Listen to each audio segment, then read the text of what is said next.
Bonjour, je suis Jean-Éric Aubert, le président de la Fondation 2100, Fondation 2100 qui organise avec l'Institut d'études avancées de Paris ce concours sur la ville en 2100. Dans le cadre de cet exercice qui se termine pour ce qui est du dépôt des candidatures à la fin de ce mois de mai, nous organisons une série de webinaires qui sont réalisés avec des experts prospectivistes, soit prospectivistes généraux, soit des prospectivistes spécialisés sur les questions urbaines. Et aujourd'hui, nous accueillons Georges Amar. Georges Amar est un prospectiviste qui a travaillé à la RATP. Il était en charge de l'unité de prospective et de conception innovante à la RATP. Il a été également, il est toujours, chercheur associé au groupe de théorie et modèles de l'École des mines de Paris. Il est lui-même ingénieur des mines. Et il a publié un certain nombre d'ouvrages dont il se fera l'écho tout à l'heure. C'est quelqu'un, Georges Amar, qui a une approche de la mobilité en particulier qui est très singulière, les questions des transports, qu'il a abordé notamment à la RATP, mais plus généralement de la prospective sous l'angle de la poésie. Alors c'est un peu étonnant, la poésie dans la prospective, mais vous verrez que c'est très utile parce que ça permet de dépasser les limites des sciences humaines et des sciences dures, pour employer ce terme, et qui rend compte de quelque chose qui est tout à fait essentiel dans la ville, qui est d'abord un milieu humain dans lequel les gens vivent avec toutes leurs dimensions. Donc la ville, c'est quelque chose de plus que simplement un système technique, économique ou social.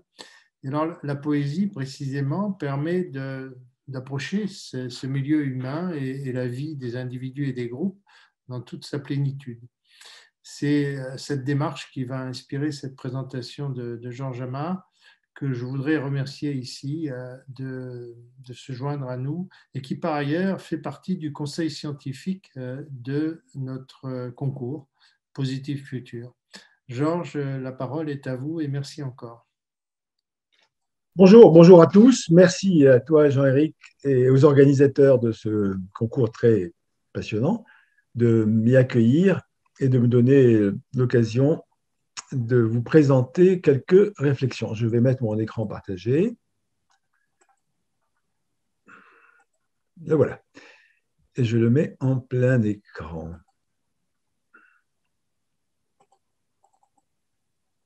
Voilà.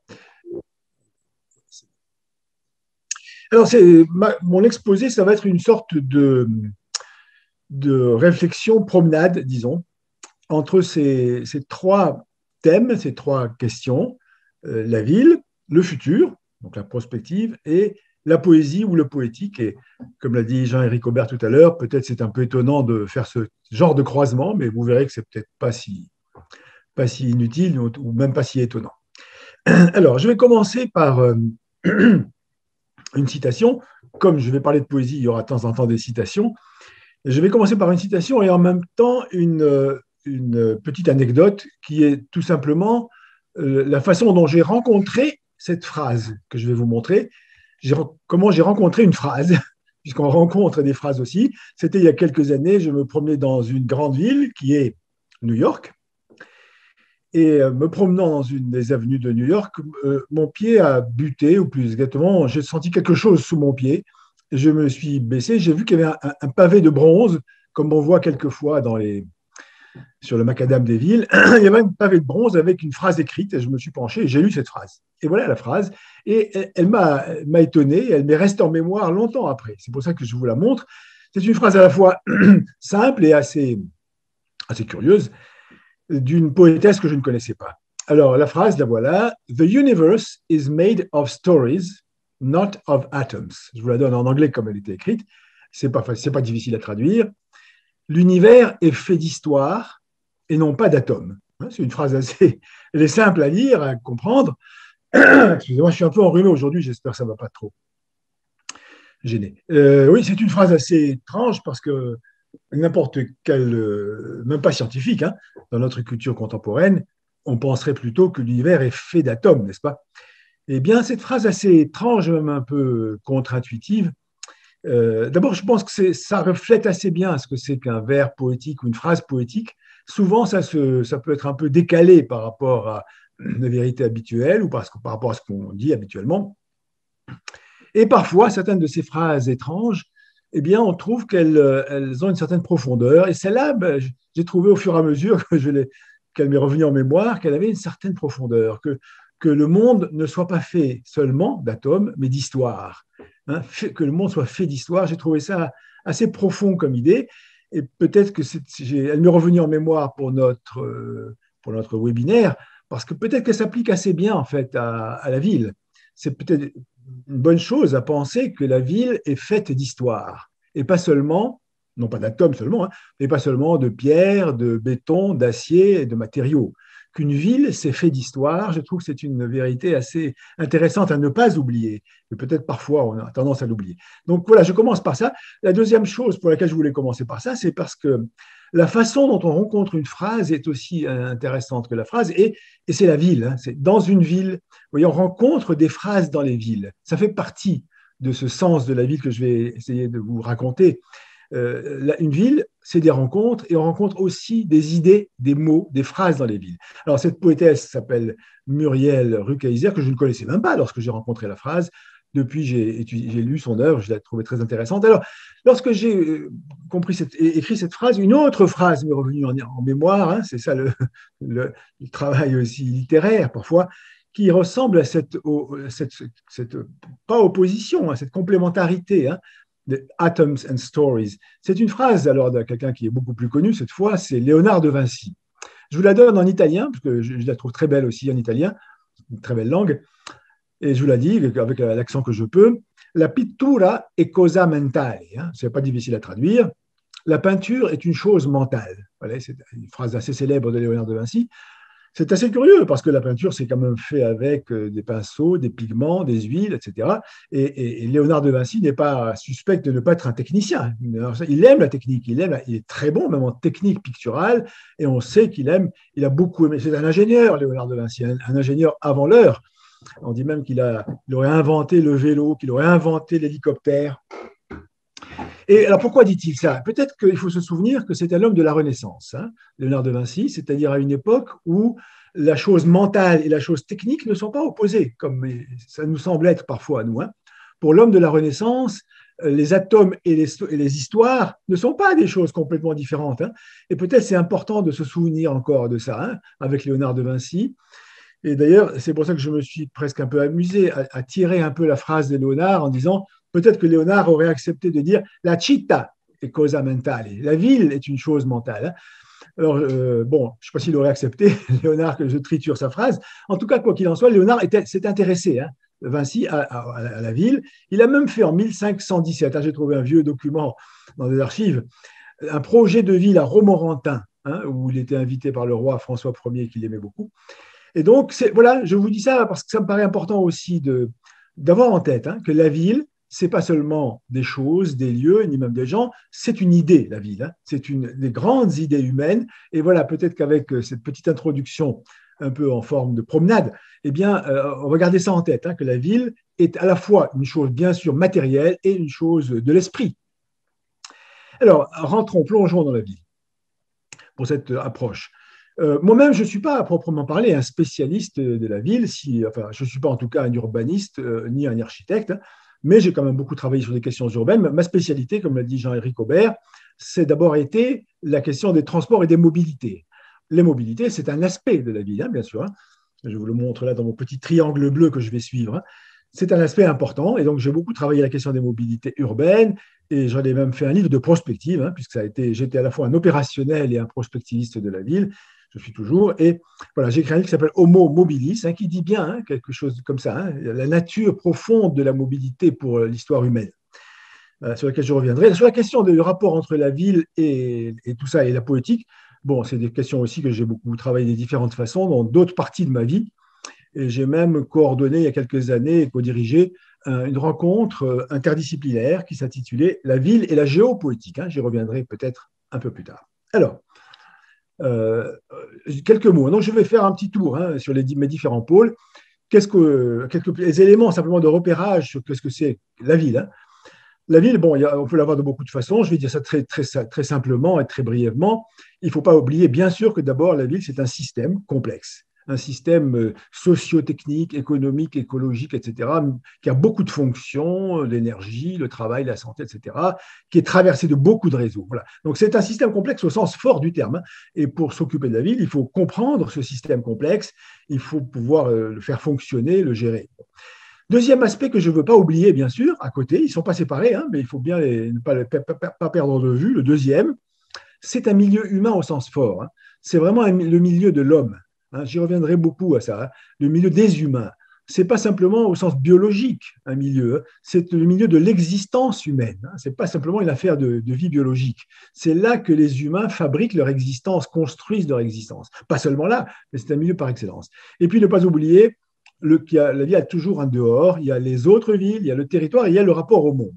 Voilà, je ne vais pas approfondir beaucoup, c'est simplement ces éléments de cadrage, seulement s'occuper de la ville, ça veut dire s'intéresser au fonctionnement de la ville, bien sûr, à la gestion des réseaux, à la gouvernance, à la maintenance, et beaucoup d'autres choses. C'est s'intéresser à son évolution, à ses innovations, à ses équilibres. Et puis je rajoute ce troisième point, qui fait écho au titre de mon intervention, c'est qu'il faut pas perdre de vue le sens de la ville.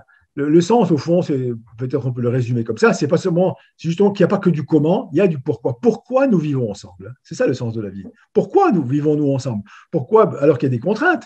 Pourquoi nous aimons vivre ensemble? Pourquoi nous aimons vivre dans les villes? Même si aujourd'hui, il y en a quelques-uns qui veulent les fuir. Mais je crois que ce sera épisodique. Donc, la question du sens m'a l'air très importante. C'est peut-être celle-là, bien que tout soit lié dans tout ça, je ne vais pas séparer les choses, c'est peut-être celle-là qui sera privilégiée dans mon approche. C'est comment nous vivons la ville, qu'est-ce que nous y vivons, quelles sont les valeurs, et aussi comment nous pouvons toujours revenir, repenser à la définition. Qu'est-ce que c'est que la ville? C'est une question qui doit rester toujours ouverte. Voilà, je ne vais pas. Donc, c'est mon élément de cadrage. Donc, je vais continuer à faire mon petite promenade dans mon petit triangle bleu que vous voyez là. Maintenant, je vais faire un tour du côté du futur, tout de suite. Parce que la question du futur, ce n'est pas du tout une question triviale, je veux dire même sur le plan théorique. Qu'est-ce que c'est que parler du futur? Qu'est-ce que c'est que la prospective? Donc, c'est vraiment pour moi un point d'interrogation important. Le mot prospective, c'est un assez joli mot, je crois, qui est un mot français, inventé en France, et d'ailleurs surtout utilisé en France. Il a été inventé au milieu du XXe siècle par Gaston Berger. Je pense que c'est un mot qui me plaît personnellement et que j'utilise. Et pourtant, c'est quand même une question. On peut se demander si ce mot-là n'est pas vraiment un mot du XXe siècle, s'il n'appartient pas à un certain contexte de développement scientifique.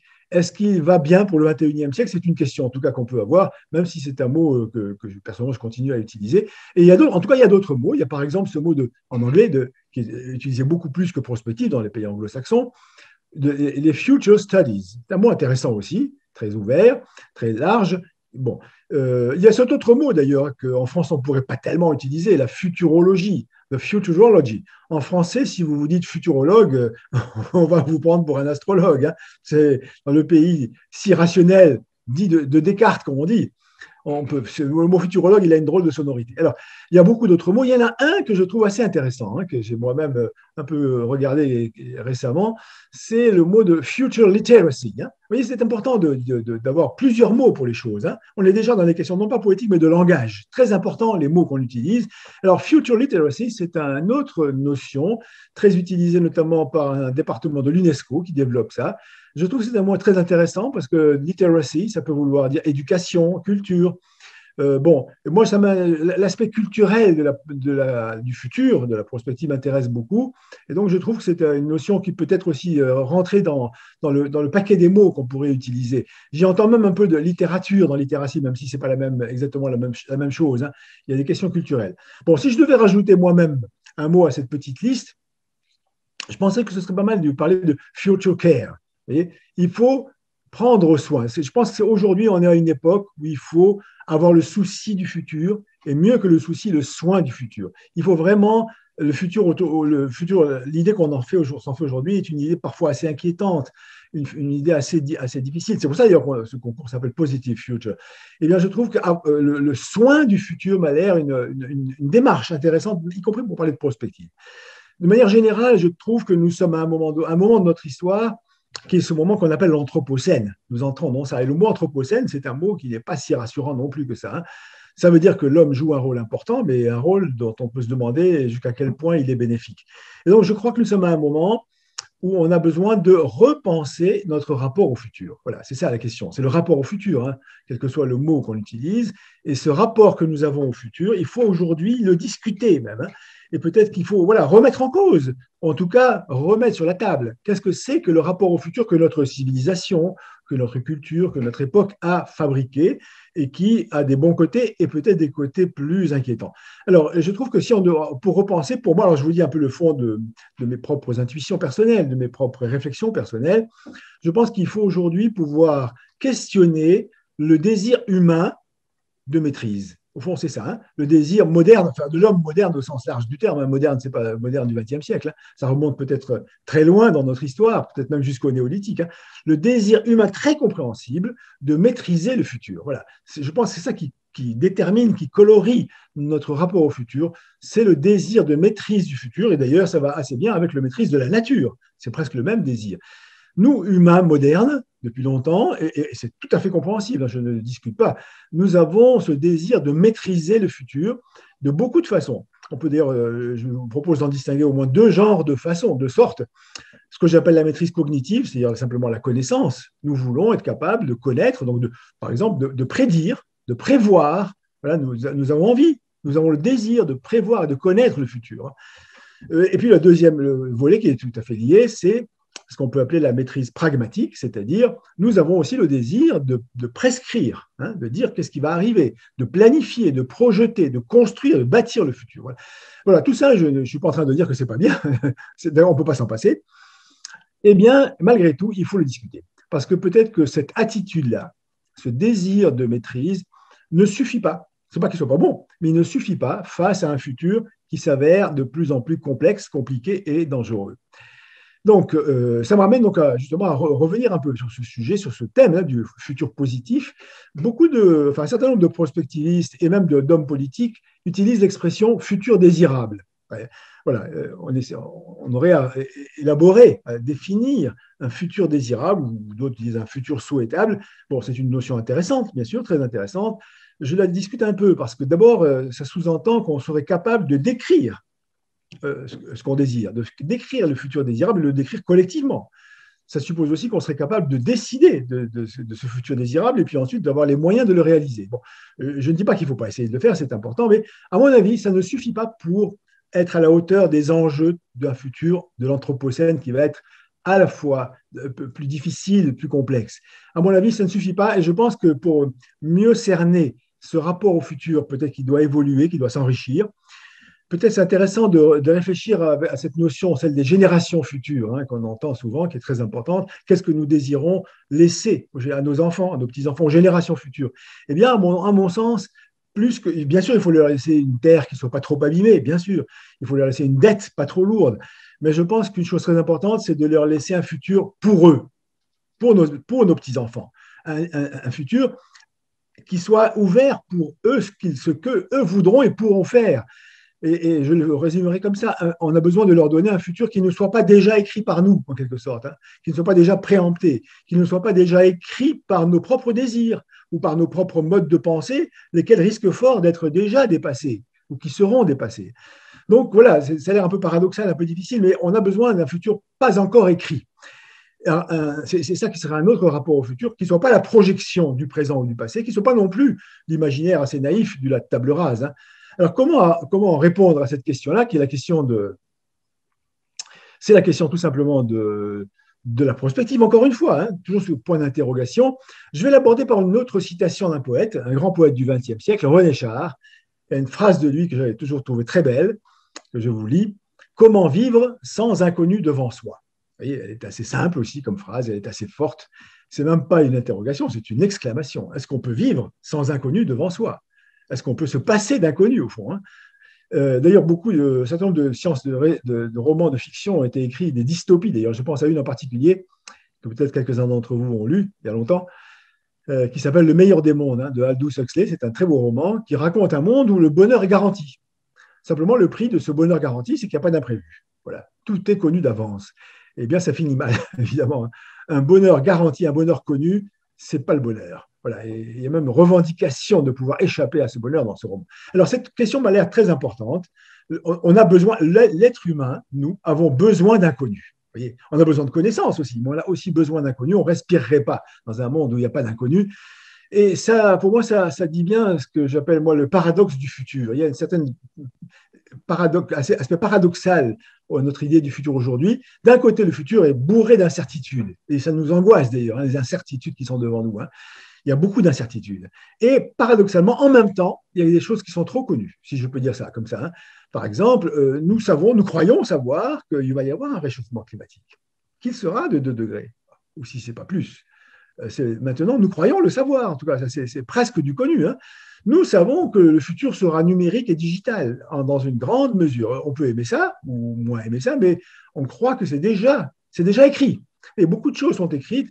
Eh bien, le fait qu'on a l'impression actuellement que beaucoup de choses sont écrites d'avance, sont déjà écrites, eh bien, ça barre un peu. Ça nous met une barre devant le futur. Et je crois que même si c'est important de connaître ces prédictions, ces prévisions, il est très important aussi de réouvrir. Voilà. Et c'est ça un peu pour moi ce qui est la question de la prospective. Un aspect, du moins, très important pour moi, c'est ce que j'appelle la prospective non prédictive. Et pour moi, le non prédictif, ce n'est pas simplement qu'on ne peut pas tout prévoir. Hein. C'est une vision positive du non. Hein. C'est positivement non prédictif, hein, si on peut dire ça. À savoir qu'il y a autre chose à faire que de prédire. Bien sûr, il faut prédire ce qu'on peut prédire, il faut le faire. Mais il y a aussi et en même temps à faire autre chose que prédire le futur. Cette autre chose, je l'appelle simplement ouvrir, réouvrir le futur. Il faut, comme on dit parfois, banalement, rebattre les cartes, réouvrir le jeu, vous voyez, redonner des marges de manœuvre, redonner des degrés de liberté à ce futur dont on a parfois l'impression qu'il est, par certains côtés, déjà un peu écrit. Voilà, et c'est ça pour moi simplement une des définitions qui est pour moi très importante de la prospective, celle que en tout cas je pratique et qui m'intéresse. Alors j'en donne quelques. Voilà comment on fait ce travail de prospective. Bon, voilà quatre formes, 4 façons d'aborder ça, que je vais brièvement illustrer. Défixer nos conceptions figées, défixer nos préconceptions ou nos désirs d'ailleurs, hein. Élargir nos connaissances, ou renouveler nos connaissances, percevoir ce qui est en train de naître, et puis le 4e, plus proche de la poésie, renouveler notre langage et notre regard. Pour ce qui est de défixer, je ne fais que mentionner au passage de nombreux travaux actuellement de recherche, depuis quelques années déjà, ont élaboré des théories et des méthodes nouvelles sur ce que c'est que la conception créatrice. Il y a vraiment des théories très importantes. Je mentionne pour mémoire ici au moins une théorie très puissante, qui est la théorie dite CK, pour Concept Knowledge, qui est développée dans un laboratoire de l'école des mines à laquelle je participe un peu. Voilà, je le mentionne, je n'en parlerai pas ici, mais il y a vraiment des moyens théoriques importants. Alors, je fais un petit passage par la notion de choses naissantes. Un aspect très important de la prospective, c'est de voir l'état naissant. L'état naissant, c'est une expression qu'aime beaucoup Thierry Gaudin et que je lui emprunte. Et je trouve que c'est très intéressant, très beau, cette notion d'état naissant. Alors, je vais simplement en dire un petit mot en la renvoyant à celui qu'il a, je crois, la première fois utilisé, qui est un auteur italien, qui s'appelle Francesco Alberoni, qui a écrit un livre, très beau livre, qui s'appelle, je vais le lire en italien, dans mon mauvais italien, Innamoramento e amore. Innamoramento, c'est un mot italien magnifique, qui est difficile à traduire. Ça veut dire l'énamourement, c'est-à-dire devenir amoureux, hein. Très beau. Alors, le livre a été traduit en français avec un titre catastrophique, à mon avis. Ça a été traduit le choc amoureux, alors que enamoramento, c'est vraiment beaucoup. C'est pas un choc, c'est quelque chose en douceur, n'est-ce pas?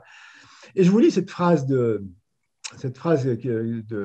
Alberoni, l'innamoramento è lo stato nascente, voilà, c'est ça, l'état naissant, lo stato nascente di una storia futura. Vous voyez, une histoire future. C'est l'état naissant d'une histoire future. C'est un mouvement creatore di futuro, un mouvement créateur. Oui, ça m'a l'air intéressant. Alors, l'intéressant pour moi, là, c'est de faire l'association entre la perception des états naissants et l'amour. C'est quand même assez beau de voir qu'il y a un rapport entre l'amour et le futur. Hein. Et c'est peut-être pour cette raison que moi-même, lorsque j'ai écrit il y a quelques années un livre où je présentais mes réflexions sur la prospective en général, je l'ai intitulé audacieusement Aimer le futur. Hein. ça paraît un peu audacieux de dire qu'on va aimer le futur alors qu'il est tellement dangereux, mais je pense que notre rapport au futur est un rapport de beaucoup de facettes, de connaissances, mais aussi de soins, comme je le disais, et peut-être que le rapport amoureux au futur est quelque chose de très précieux aussi. Alors, je continue pour maintenant aller un peu plus proche de la poésie. Hein. Je disais qu'un des moyens de réouvrir le futur, c'est de renouveler le regard, de renouveler nos langages. Et ça, on est tout proche de la poésie. Hein. Notamment, on peut vraiment parler de la poésie en termes d'un regard poétique, d'une parole poétique. Et même si c'est assez difficile de définir clairement ce que c'est qu'un regard ou une parole poétique, on peut dire déjà que c'est toujours un regard différent du regard habituel sur la réalité. C'est une parole décalée par rapport à la parole quotidienne ou même par rapport à la parole scientifique ou par rapport au discours politique. Et cette parole décalée peut être une parole révoltée, d'ailleurs. Elle est souvent une parole révoltée contre l'ordre des choses établies ou contre les discours convenus qui sont souvent très formatés. Voilà. Alors ce regard autre, peut-être quand même, si on veut en parler, même brièvement, c'est bien quand même de citer peut-être le poète de la révolte par excellence, qui est Arthur Rimbaud. Et je vais vous citer simplement quelques phrases très connues de Rimbaud qui évoquent ce regard et cette parole. Eh bien, voilà, parmi une des plus célèbres, je vous cite vraiment que les choses très connues de Rimbaud. Celle-là, c'est le commencement d'une fameuse lettre. Le poète se fait voyant. Hein, voilà, on est dans le regard. Le poète se fait voyant par un long, immense, raisonner dérèglement de tous les sens. C'est presque une méthode de raisonner dérèglement. La deuxième phrase qu'on peut citer, qui est tellement connue, mais qui est tellement puissante, c'est 4 petits mots tellement simples et qui forment une phrase si troublante. Je était un autre. L'altérité, l'autre, il est même en nous-mêmes. Et Rimbaud le dit si simplement et si puissamment. Et enfin, cette troisième phrase qui est extraite de La Saison en enfer de Rimbaud, qui est aussi très puissante et très connue, la vraie vie est absente. La vraie vie est absente. Nous ne sommes pas au monde. C'est comme un cri. C'est comme un cri de souffrance. Et en même temps, c'est toujours le cas dans la poésie, c'est en même temps une revendication. Et chez Rimbaud, c'est la revendication de la vraie vie. Le poète ne veut pas seulement la vie, il veut la vraie vie. Hein. C'est une revendication très haute. Et il se désole, mais en même temps, il montre qu'il comprend ça, il sait ça. Et l'explication, enfin, le manque de vraie vie, c'est l'absence d'être au monde. C'est la coupure d'avec le monde. Et le poète se révolte contre cette séparation d'avec le monde que souvent est la civilisation. Alors, ce qui montre ou évoque le fait que dans la poésie n'est pas seulement de l'ordre de la révolte ou du décalage, il y a toujours un savoir, il y a une connaissance de la poésie, et c'est une connaissance un peu paradoxale qui est une connaissance de la non-séparation. Non-séparation d'avec le monde. La poésie veut la non-séparation avec le monde. Peut-être une façon très simple d'illustrer, enfin de comprendre le principe de non-séparation, la revendication de non-séparation ou de non-dissociation, c'est de revenir tout simplement à la matérialité de la poésie. La poésie, si on la prend vraiment au sens assez simple du terme, hein, c'est le fait que le son et le sens ne sont pas séparés. Voilà, en poésie, le son, ça compte autant que le sens. Le son des mots, voyez, dans le langage ordinaire, le son n'est qu'un moyen, un instrument. Pour le poète, pour la poésie, le son des mots est aussi important que le sens du dictionnaire ou même que les images. Hein. La rime est importante, le rythme est important. Vous voyez, c'est une des façons de comprendre le fait que la poésie, c'est une connaissance de la non-séparation des choses. C'est aussi la non-séparation des mots et des choses, ou bien de l'homme et du monde, ou bien encore, peut-être encore le plus important, une non-séparation de la pensée et de l'action. Alors que la pensée et l'action, ou la connaissance et l'action, souvent sont très séparées dans notre civilisation.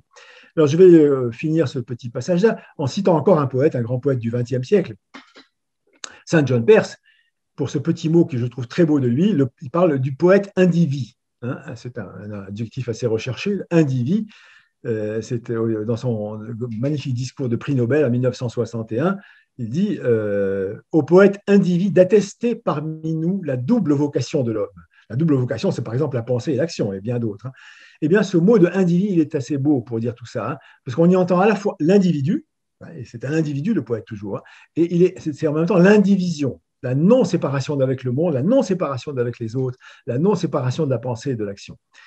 Voilà, et là on a une petite idée. Alors on ne va pas rester avec ces grandes figures de la poésie, auxquelles on pourrait en rajouter d'autres, mais retenir de la poésie que peut-être elle nous aide à porter un regard différent, une parole différente, de donner d'autres significations, mais aux choses de la vie. Et pour ce qui nous concerne là, c'est aux choses de la ville. Et s'il faut leur donner d'autres sens, c'est justement, comme je le disais au début, pour en réouvrir le futur.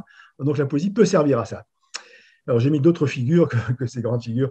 Alors, donner un autre regard sur la ville. Voilà, on va essayer maintenant de rentrer là-dedans.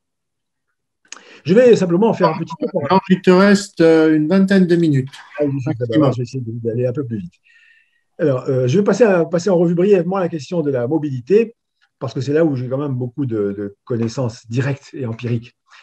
Voilà, donc sur cette question de donner d'autres significations, je vais simplement signaler que dans les travaux de prospective de la mobilité, qui ont été les miens et d'autres, un moment extrêmement important, c'était de comprendre simplement ce mot de mobilité et de voir que le mot de mobilité n'est pas du tout synonyme du mot transport. Mais alors, pas du tout. Et pour illustrer ça, je vais simplement l'illustrer encore une fois par une espèce de rencontre. C'est simplement j'ai compris, si vous voulez, ce phénomène-là qu'est-ce que c'est que la mobilité, que ce n'est pas le transport. C'était important pour moi qui étais ingénieur de transport. Ce jour où, dans une rue de Paris, j'ai vu cette enseigne que j'ai photographiée. C'est un marchand de téléphone et son enseigne, c'est Vivre mobile. Et bien, c'était très frappant par ces deux mots très simples. Le transport, c'est une parenthèse dans la vie. C'est une heure par jour en moyenne, à peu près. Voilà, c'est aller d'un point à un autre. La mobilité, pas du tout. La mobilité, c'est une manière de vivre. Voilà, ce mot vivre mobile que j'ai vu dans une rue, tout simplement, eh bien, ça m'a fait comprendre en un éclair que la mobilité, ce n'est pas simplement de l'innovation ou de l'augmentation ou de l'amélioration, c'est un changement de sens complet, c'est un changement de paradigme, comme on dit. Et ça me paraissait intéressant d'ailleurs que je l'ai découvert dans la rue. Et c'est encore ça fait partie du sens de la ville, qu'on rencontre des mots et des phrases et des idées dans les rues, ça déclenche en nous des idées. Alors, je vais aller quand même beaucoup plus vite, mais quand même vous dire que la notion du vivre mobile ou de la vie mobile, c'est ça le nouveau paradigme. Le vrai paradigme, ce n'est pas la mobilité, c'est la vie mobile et c'est un bouleversement complet. C'est une opposition très, très puissante au paradigme habituel, traditionnel dans lequel nous vivons encore en partie, que j'appelle parfois la vie fixée. La vie fixée, c'est le fait que chaque activité a son lieu. On travaille dans un lieu de travail, on étudie dans un lieu d'études, une école, etc., etc. Chaque chose a son lieu ad hoc. Et donc, dans ce schéma, dans ce paradigme-là, où les choses de la vie sont quelque part, eh bien, on a le transport. Le transport, c'est d'aller d'un lieu fixe à un lieu fixe. Donc, le transport, il est lié au paradigme de la vie fixée. Je ne sais pas si vous me suivez, ça peut vous paraître un peu paradoxal. C'est dans le cadre de la vie fixée qu'on a ce qu'on appelle le transport, c'est aller d'un point A à un point B. Et ça me permet de vous dire aussi que dans l'idée de la vie mobile, ça ne veut pas dire de bouger tout le temps. Bouger tout le temps, c'est la vie fixée, très paradoxalement. La vie mobile, c'est autre chose que l'agitation. C'est ça qui est extrêmement important. Voilà. Et donc, ce paradigme de la vie mobile, ce nouveau terme de la vie mobile, eh bien, ça nous amène à beaucoup de choses, et notamment à dépasser la question de la vitesse. La vitesse, ça fait partie du paradigme du transport, parce que comme aller de A à B, c'est du temps perdu. Donc, il faut accélérer, il faut faire vite. Donc, la vitesse est une valeur dominante dans le paradigme de la vie fixée. Je ne sais pas si vous me suivez bien. Voilà. Alors, voilà. Donc, oui, c'est un bouleversement. Réfléchir à la prospective de la mobilité, c'est voir tous ces bouleversements de terminologie et de concepts. Et donc, dans ce paradigme de la vie mobile, on va voir l'émergence de mots aussi bizarres que lieu mobile. C'est un paradoxe, le lieu mobile. Et pourtant, c'est ce qui est en train d'arriver, et du corps mobile.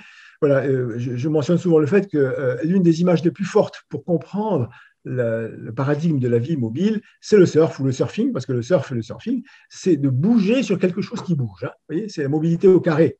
C'est une très belle formule d'ailleurs qui a été découverte il y a bien longtemps avant le surfing par Jules Verne dans son roman 20 milieux sous la mer, où il fait dire à son héros sa maxime qui est mobilis in mobile, mobile dans la mobilité. Vous voyez, c'est exactement l'image du surf. Et je pense que le surf, ce n'est pas par hasard qu'il est passé du surfing aquatique ou maritime au surfing numérique, n'est-ce pas? On surfe sur Internet. Je pense que le surf est une des images assez puissantes de ce que c'est que la mobilité, la vie, le paradigme de la vie mobile. Voilà, je ne vais pas m'étendre beaucoup plus. Bon, on rentre dans le domaine de l'homo mobilis, qui a été non seulement le titre de mon livre, mais également ce livre à quel j'ai donné comme sous-titre La civilisation du mouvement. Et en conclusion, je parlerai de ça. Voilà, je ne vais pas avoir le temps beaucoup de vous parler d'un point très important dans la mobilité moderne, qui est la marche. Et donc, il y a quelques années, il y avait eu lieu une très belle rencontre aussi qui s'intitulait Le génie de la marche.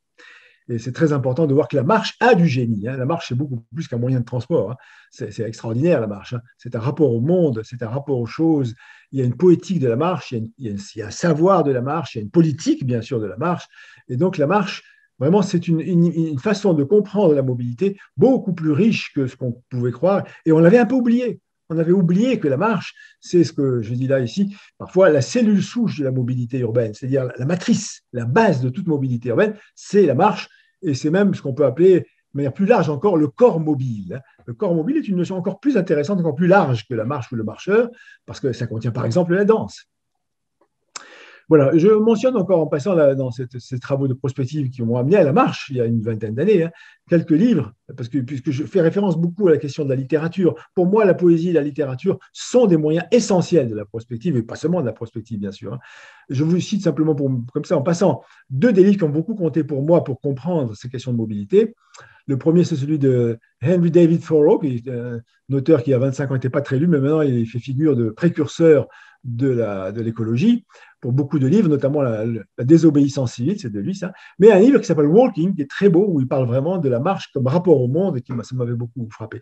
Un deuxième, c'est un livre beaucoup moins connu, celui de Balzac. C'est assez curieux que Balzac soit intéressant ici. Balzac a écrit un livre en 1833 qui s'appelle Théorie de la démarche. Et c'est un livre vraiment extrêmement intéressant qui nous rappelle tout simplement que on a la chance en français que le mot marche et le mot démarche, c'est presque le même mot.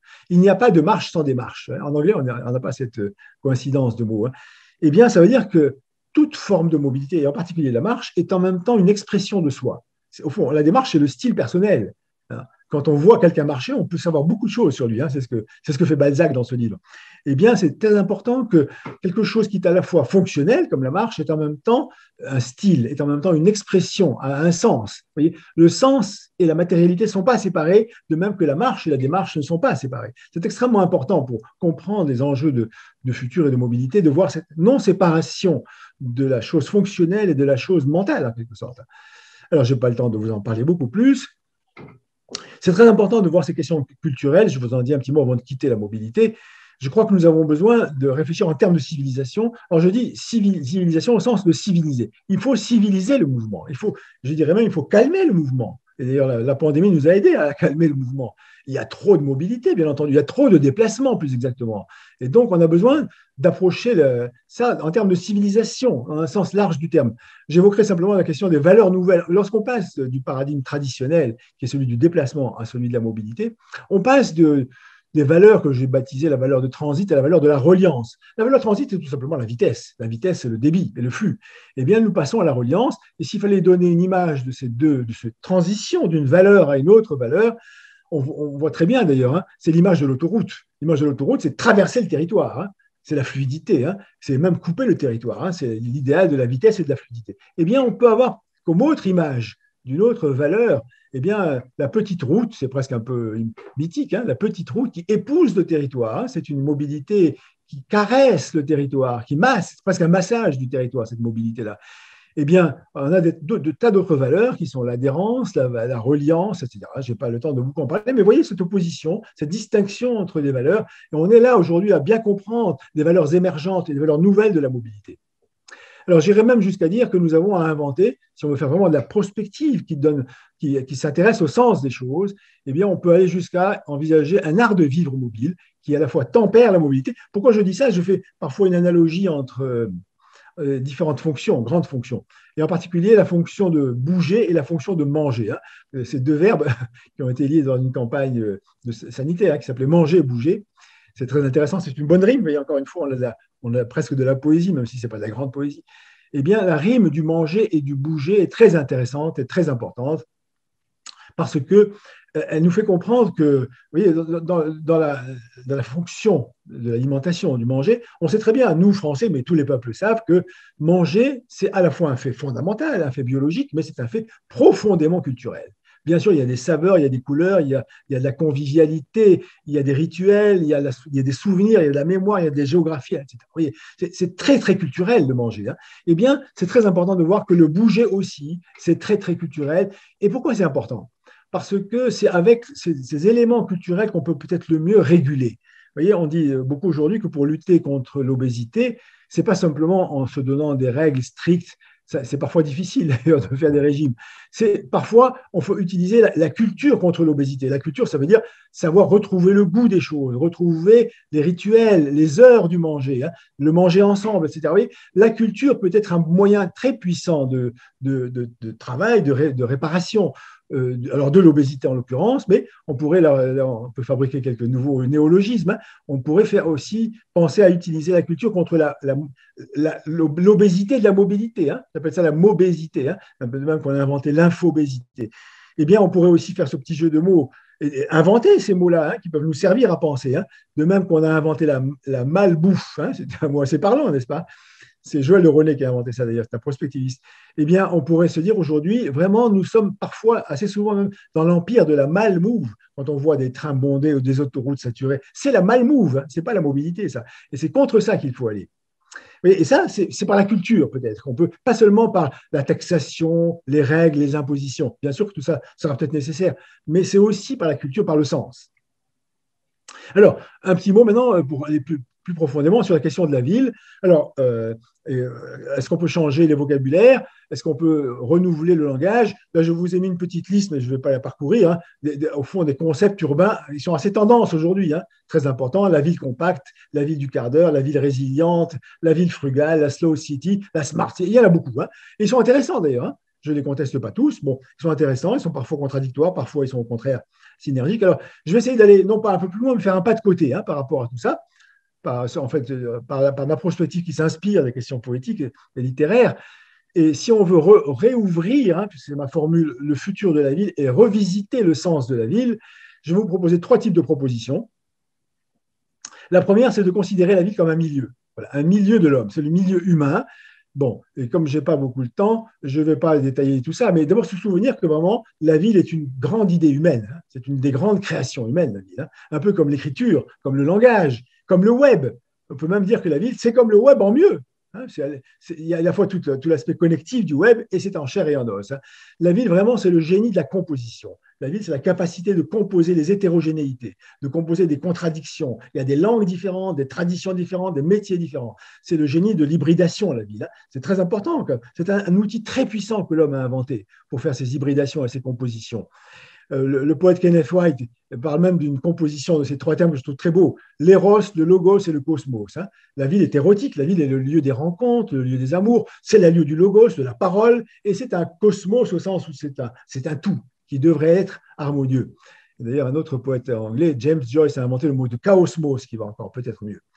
Un petit mot sur la question du rapport à la nature, simplement pour dire qu'il est important non seulement de voir le rapport à la nature, mais de considérer la ville comme une nature. La ville et la nature humaine est très proche.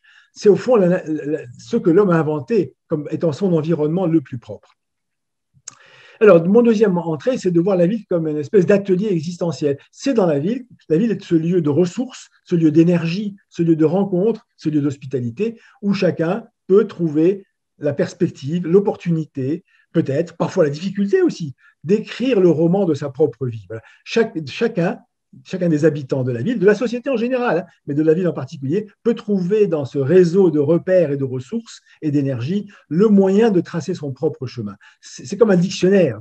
La ville, c'est comme le dictionnaire des ressources avec lesquelles on va pouvoir écrire le roman de sa vie ou le roman de la vie des autres. Eh bien, et le lien à la littérature est très important, bien sûr. Alors, et moi, ma 3e type de proposition, c'est de revenir quand même sur la question de la ville intelligente, la smart city. Alors bon, la question de l'intelligence est importante, mais est-ce que l'intelligence, c'est l'intelligence artificielle? Aujourd'hui, c'est un peu la question. Est-ce qu'il ne faut pas, au contraire, mobiliser l'intelligence, d'autres intelligences que celle du calcul, que l'intelligence computationnelle? Est-ce qu'il ne faut pas mobiliser de plus en plus l'intelligence du corps, l'intelligence du cœur, l'intelligence collective, l'intelligence de la terre même, hein? Je pense que c'est très utile aujourd'hui. Voilà, on a une mutation de l'intelligence. Hein. Il faut comprendre que il y a une intelligence de tous les vivants, au fond. Hein. Les vivants sont intelligents, la Terre est intelligente, la ville est intelligente. Peut-être même que la ville est plus intelligente que le web. Et c'est peut-être ça une des fonctions très importantes de la ville, c'est d'utiliser l'intelligence numérique, mais de civiliser cette intelligence-là, d'en faire une chose humaine, une chose civilisée. Et voilà. Et donc, je trouve que cet enjeu civilisationnel, j'insiste encore sur cette question de civilisation, de même qu'il faut civiliser le mouvement, Après tout, la civilisation humaine, c'est la civilisation du feu, c'est la domestication du feu. Et donc, nous avons peut-être aujourd'hui à civiliser le digital. Sinon, le digital a aussi une puissance créatrice formidable et il a une puissance destructrice aussi, destructrice d'emplois, destructrice de beaucoup de choses. Donc, et la ville est un excellent outil, à mon avis, pour civiliser le numérique, civiliser le digital. Tout ça donc nous amène à l'idée d'une révolution de l'intelligence. Je crois que c'est ça qui est vraiment la question la plus importante en termes de prospective et de futur. Et peut-être que cette évolution, cette révolution, cette intégration qui intègre les intelligences des autres, y compris les intelligences animales peut-être, eh bien, la poésie nous en donne une petite idée. Alors, ce mot intelligence poétique peut paraître curieux à certains. Hein. Pour certains, l'intelligence doit être réservée à la science et la poésie, ce serait plutôt l'intuition. Bon, je crois que non. L'intelligence poétique, c'est justement la non-séparation, encore une fois, du sensible, de l'intelligible, de l'intuitif et du précis. Voilà, et je vais laisser un des mots de la fin. Je n'ai pas encore tout à fait fini, Jean-Éric, encore quelques minutes. Je vais laisser le mot commun à ce grand poète qui est René Char, qui a une très belle phrase, et puis je vous la donne avec une photo que je trouve très belle et très drôle de René Char avec son chien. Et cette belle phrase quand même, agir en primitif et prévoir en stratège. C'est presque une définition aussi au bord de la poésie. Agir en primitif et prévoir en stratège. Vous voyez, il ne sépare pas, on ne sépare pas en poésie le primitif et le stratège. Elle est tellement drôle cette photo, on a l'impression que c'est le chien qui est le stratège et le poète qui est le primitif. Vous voyez, en tout cas, cette non-séparation, c'est ça le génie humain, le génie poétique, c'est cette non-dissociation du sensible et de l'intelligible, etc. Et voilà, je crois que c'est très important de retrouver toutes ces choses-là, qui sont humaines de longtemps. C'est presque une intelligence primitive. Alors, je vais quand même, pour finir, aller directement dans quelques éléments de poésie en faisant appel à un livre et à un auteur très, très amusant et très intéressant qui est Raymond Queneau. Et ces livres, j'appelle ça la matrice poétique et de voir la ville comme une matrice poétique. C'est un livre très, très spécial dans l'histoire de la littérature qui s'appelle 100 000 milliards de poèmes. Alors, c'est un livre très, très particulier où Raymond Queneau a écrit des poèmes. Il a découpé les vers. Et si vous faites des recombinatoires, par le génie de la combinatoire des chiffres, eh bien, il y a bel et bien 100 000 milliards de poèmes, ce qui est extraordinaire. Eh bien, la ville aussi, c'est 100 000 milliards de poèmes, si on considère qu'il y a le poème de nos journées, le poème de nos rencontres, eh bien, le croisement de tous ces humains, de toutes leurs histoires, eh bien, c'est une fabrication, une machine à fabriquer de la poésie, en quelque sorte.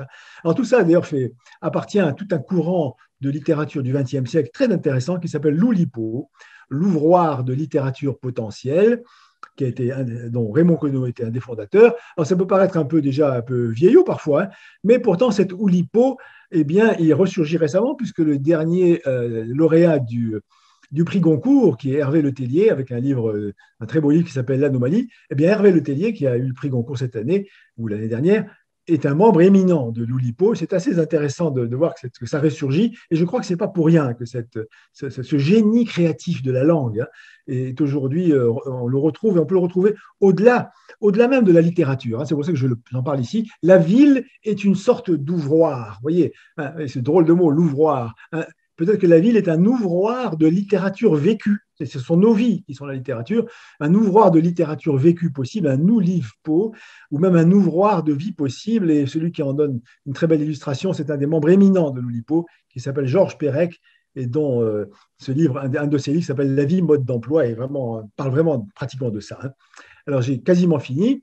En citant encore Hervé Letellier, le lauréat du Goncourt, et donc grand membre de l'Oulipo, il y a une très belle phrase que je vais vous lire pour finir, pour presque finir, parce que j'en ai encore une dernière, où il parle vraiment du rapport de l'Oulipo et de la ville. Il parle directement de ça, donc ça nous intéresse. Et je vous la lis, elle est assez simple, assez belle en tout cas. L'ouvroir, il parle de l'Oulipo, l'ouvroir aborde la ville comme le lieu possible d'une convergence entre poétique et politique. La poétique conçue comme un écart, comme un étonnement, comme un jeu. Le politique perçu comme une exigence de lien social, comme une demande de collectif, comme une interrogation sur la place que nous occupons dans le monde. Ce tissu qui maille étroitement poétique et politique est bien sûr celui qui relie tous les hommes entre eux, le langage. Voilà, je trouve que ça parle vraiment de notre sujet. Et je vais vraiment finir cette fois, Jean-Éric, en ne restant pas seulement sur les questions d'art. L'art, la poésie, la littérature, c'est très important. Je vais donner le dernier mot à un artiste et poète que j'aime beaucoup, contemporain, qui est décédé il y a quelque temps, et qui dit « L'art est ce qui rend la vie plus intéressante que l'art ». Parce que ce n'est pas l'art qui est intéressant, c'est la vie quand même. Et donc, il faut rendre intéressant la vie. C'est ça le rôle de l'art. Rendre intéressante la ville. Et la ville est très intéressante. Il faut s'intéresser à la ville. C'est en s'intéressant à une chose, à un être, qu'on se donne les moyens de l'aider, de l'aimer, de le réparer. Je crois qu'on a besoin aujourd'hui de réparer notre société, de réparer notre rapport au monde et de réparer la ville. Mais avec la ville, parce qu'elle est intéressante et en si intéressant, on a les moyens de réparer ce que peut-être notre civilisation a un peu abîmé, mais en même temps en créant des choses tellement belles. Voilà, et je vous remercie de votre attention. Merci beaucoup, Georges, pour cet exposé, j'allais dire poétique, mais ce serait plat et plein de pléonasme. Ce que je retiens quand même, c'est qu'on est au cœur du projet Positif Futur. C'est-à-dire qu'avec les éléments que tu as exposés et cette idée que, au fond, la ville, c'est d'abord des histoires. Et le projet Positif Futur, c'est bien de dire raconter des histoires pour faire percevoir à travers ces histoires ce vécu, qu'il soit des vécus de personnes au travail, de personnes dans les transports, de personnes qui rencontrent d'autres personnes, qui sont au théâtre, ou qui habitent, ou qui dorment même. C'est ce vécu-là qui donne une idée de la ville, entre parenthèses, désirable. Et ce n'est pas un système technique sur lequel on se penche, c'est un vécu humain. Ce n'est pas un système administratif, c'est un vécu humain. Et le vécu passe précisément par le fait même que toutes les dimensions de l'être s'expriment. Et c'est ça qui est poétique, c'est-à-dire qu'il y a quelque chose de l'ordre de l'individu qui passe par la poésie. Et c'est ça qui, à mon avis, est un message très important et que tu as très bien exprimé par ce bel exposé et ces magnifiques diapos qu'on peut refaire défiler sous nos yeux. La question que je me posais, c'est et si on essayait d'être un tout petit peu plus concret, quel que soit le sujet, c'est-à-dire le transport, la mobilité, qui n'est pas le transport, tu nous l'as bien dit d'ailleurs, l'habitat, la rencontre, la place qu'on traverse, enfin, la route qui épouse la campagne et non pas la traverse comme ça. Concrètement parlant, qu'est-ce que c'est que cette vision de l'humain se projetant en 2100 qui vit de manière poétique la ville? C'est cette phrase de Hölderlin, tu sais, vivre en poète. Qu'est-ce que c'est que vivre en poète la ville en 2100? Est-ce que concrètement parlant, tu peux donner comme ça des idées qui peuvent susciter un imaginaire, stimuler une réflexion aux candidats au concours ou à simplement ceux qui écoutent le webinaire aujourd'hui pour le plaisir?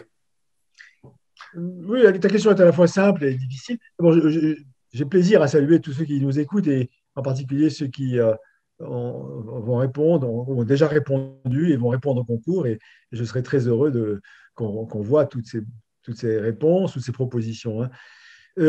Bon, non, je ne me projette pas immédiatement. Il y a beaucoup de choses. Hein. Je vais prendre, il y a un exemple dont j'ai parlé. Hein. Parfois, ce sont les choses les plus simples quand même, hein, qui sont les plus profondes, n'est-ce pas? Et en même temps, les choses les plus simples sont beaucoup de potentiel. Hein. C'est pour ça que j'ai dit quelques mots. Une de mes grandes découvertes comme prospectiviste de la mobilité, découverte ou un des moments importants pour moi, ça a été la redécouverte de la marche. Ça a l'air tout bête, la marche. Hein. Eh bien, quand on a commencé à réunir des chercheurs et des artistes, eh bien, on a vu combien tout le monde a quelque chose à dire avec la marche. Vous savez, on a même travaillé avec, ou discuté avec des roboticiens. Les roboticiens, ça m'a beaucoup frappé. Le roboticien qui nous a parlé, il a dit, ce qu'il y a de plus difficile avec un ordinateur, c'est de le faire marcher. Vous voyez, jouer aux échecs, c'est facile. Hein. D'ailleurs, ça y est, c'est réglé. L'ordinateur est capable de tout. Mais de marcher, alors ça, de marcher sans se casser la gueule toutes les 30 secondes, de marcher sur un terrain accidenté, voyez, la marche, c'est quelque chose qui est à la fois simple et qui est à la fois un rapport aux autres, un rapport aux choses. Et je trouve que réinventer la marche dans notre ville, on en est encore loin encore. On a donné toute la priorité à l'automobile, par exemple, ou à beaucoup d'autres choses d'ailleurs, hein. Faire que les choses les plus simples soient les plus belles. Vous voyez, je crois que alors ça a l'air assez modeste comme ambition, et parce que c'est pas simplement simple, il ne s'agit pas simplement de dire bon, il faut dégager le terrain pour que les gens puissent marcher. Non, la marche, ça peut être aussi très technologique, hein. La marche, ça peut être aussi bien, on peut marcher nu et on peut aussi bien marcher avec des chaussures suréquipées, n'est-ce pas? Bon, voilà, ce n'est pas vraiment une réponse, mais je veux dire, euh, retrouver le potentiel des choses élémentaires. Je pense qu'aujourd'hui, il y a quelque chose qui est très important, et c'est aussi retrouver l'admiration, hein. Je n'ai pas eu le temps de le mentionner, mais parmi cette question de l'intelligence, s'ouvrir à l'intelligence des autres. Vous voyez, aujourd'hui, beaucoup de grands botanistes, de grands biologistes nous parlent de l'intelligence des arbres. Bon, après tout, peut-être nos ancêtres le savaient déjà. On commence à comprendre que les arbres ne sont pas si bêtes que ça, quoi, hein. Ils communiquent entre eux, ils ressentent des choses, etc. Mais peut-être que la métaphore, c'est peut-être une métaphore ou une formule un peu poussée de dire qu'il y a une intelligence des arbres. Peut-être. Mais pourtant, oui, de plus en plus, les grands botanistes comme Francis Halley, par exemple, nous parlent de ça. Et il n'y a pas que les arbres, évidemment, hein. Il y a un livre récent qui est paru sur le poulpe, qui s'appelle Autobiographie d'un poulpe de Vinciane Després, qui est très intéressant, qui dit que le poulpe, c'est une intelligence tout à fait spéciale. Elle n'a pas un cerveau, elle a 8 cerveaux, comme elle a 8 tentacules, vous voyez. Eh bien, elle a un cerveau par tentacule. Mais alors, on commence à se dire qu'il y a eu une grande exposition aussi récemment au Palais de Tokyo sur les araignées. Eh bien, on commence à voir qu'il y a de l'intelligence dans beaucoup de formes de vie et d'autres formes d'intelligence que les nôtres, hein. C'est ça qu'il faut s'ouvrir. Il faut s'ouvrir à beaucoup d'autres formes d'intelligence, aux intelligences corporelles, aux intelligences des choses simples. Et je crois que, voilà, c'est ça, ouvrir le futur. Pour moi, il ne s'agit pas tellement de dresser un portrait du futur, non, au contraire, de montrer comment le futur, il est encore grand ouvert et que c'est comme ça, peut-être qu'on peut, en ouvrant et en s'ouvrant soi-même à des tas d'autres formes d'intelligence, on peut peut-être essayer de réparer, parce qu'il y a à réparer quand même, hein. Il y a notre société, pas seulement le monde, pas seulement l'écologie, notre société aussi, par beaucoup d'égards, est assez malade, hein. Et donc, il y a à réparer, et c'est en s'ouvrant qu'on va se réparer. Oui, c'est cette intelligence, au fond, cette intelligence de ce qui vous entoure Oui, et, et capter l'intelligence de ce qui vous entoure. l'intelligence des autres.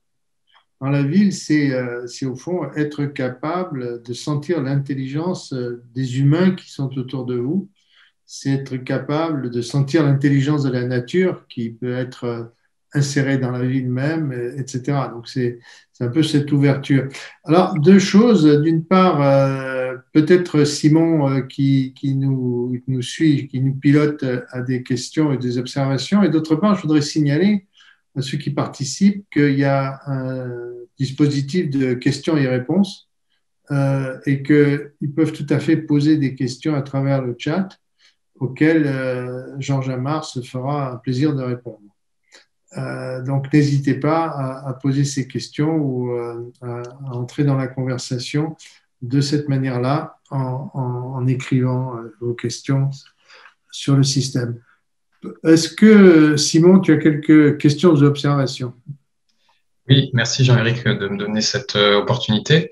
Merci beaucoup Georges pour cet exposé très, très intéressant et très inspirant en fait, qui permet vraiment de faire un pas de côté. On n'a pas l'habitude d'entendre ce type de discours sur la ville et dans le cadre de ce concours, on a été plus focalisé sur peut-être des choses très, très concrètes et je trouve ça intéressant d'avoir ce point de vue décalé. Alors, ça a soulevé beaucoup de questions chez moi, mais les deux premières seraient, j'ai beaucoup apprécié l'idée de dire que finalement l'ambition peut-être qu'on doit avoir pour un futur désirable, c'est laisser un futur encore à écrire pour les générations futures. Enfin, je paraphrase un peu ce que vous avez dit.